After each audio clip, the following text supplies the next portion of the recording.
holidayed to somewhere like Egypt, and we've seen in some of the shops that they have fake Rolexes for sale.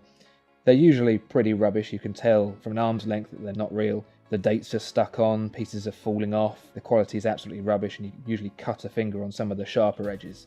So you'd think, when you're buying privately, that you'd be able to use those same tells to make sure that you're not buying a lemon. But that's not true.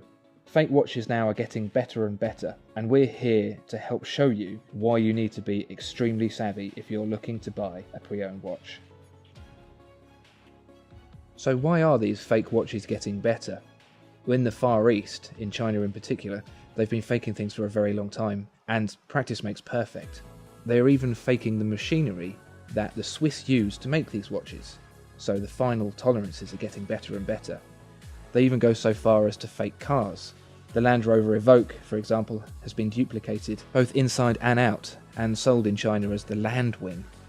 So because of these improvements, the differences between the real watches and the fake watches are getting harder and harder to tell.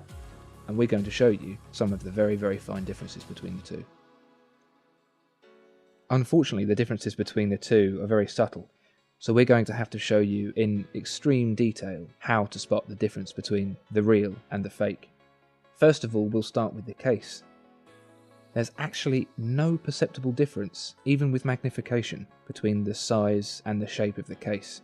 The finishes are identical, polished and brushed. The only real way to tell the difference is by the text between the lugs on the top and the bottom. The crown, again, you're very hard pushed to tell any difference. You have to look right down into the grooves to see that the machining on the fake is slightly more coarse than on the genuine. The bezel again is very difficult to tell between the two, with the bezel pip on the fake being slightly more white and the lume being slightly dimmer. On the genuine watch, the numbers in the bezel are applied in platinum via a PVD process, whereas on the fake the numbers are painted. And under high magnification you can see that the paint is shiny and uneven, whereas the PVD on the genuine is completely flat. It's the same story for the crystal. They're very, very similar, with only a very close look revealing that the edges of the genuine crystal are slightly more beveled than the fake. The fake even has a laser etched crown at 6 o'clock. They're both very, very small, and viewing at high magnification shows that the fake's is slightly more coarse. The reflectivity of the crystals is very similar. There doesn't seem to be any perceptible difference between the glare on the two. But one of the larger differences is the magnifying window, which is coarser on the fake and has a more blue anti-reflective coating, which doesn't do as good a job at cutting out the glare. The retort, that's the inner edge of the case around the outside of the dial, is more angled on the fake, and the engraving isn't as well defined.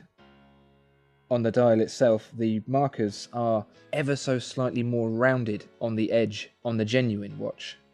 The font spacing is different between the two, with the M in 300 meters being spaced out further on the genuine.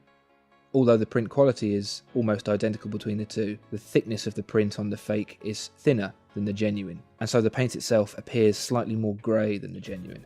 Between the two, the lume is worse on the fake, but only marginally. If you have a closer look at the hands, you'll see that the edges on the fake are more coarse than on the genuine, with the lume being worse on the fake. Now the date wheel, that's the biggest tell between these two watches, and the thing that's given it away. The numbers aren't as centered on the fake, and the print isn't as good quality. Being magnified with the magnifying window, it's easier to see the differences. But even so, the differences are still very slight.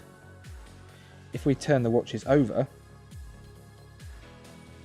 even the case backs have the same engraving on the inside.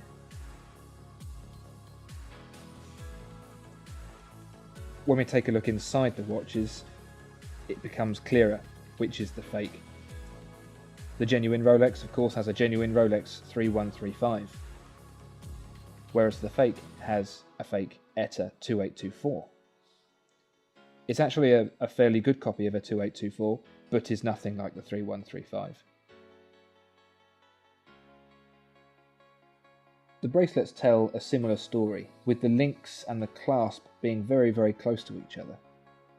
Really, the biggest tell are the tolerances on the screws, which don't sit as flush on the fake, and the text engraved on the clasps isn't as neat on the fake.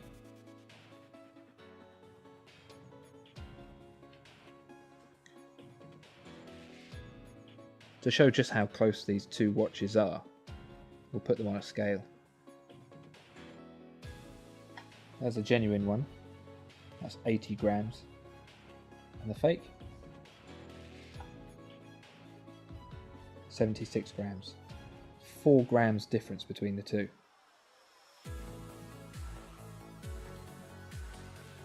So fakes are getting harder and harder to tell, and the differences are only going to get smaller.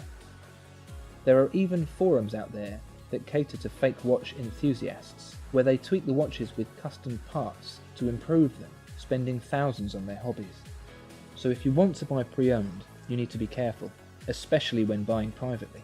The best way is to find yourself a reputable pre-owned retailer, someone with a good presence that you can trust, someone that's been in the market for a long time. That's the best way to avoid a fake, is to take the risk out of your hands, because as you can see, it's very, very easy to make a mistake.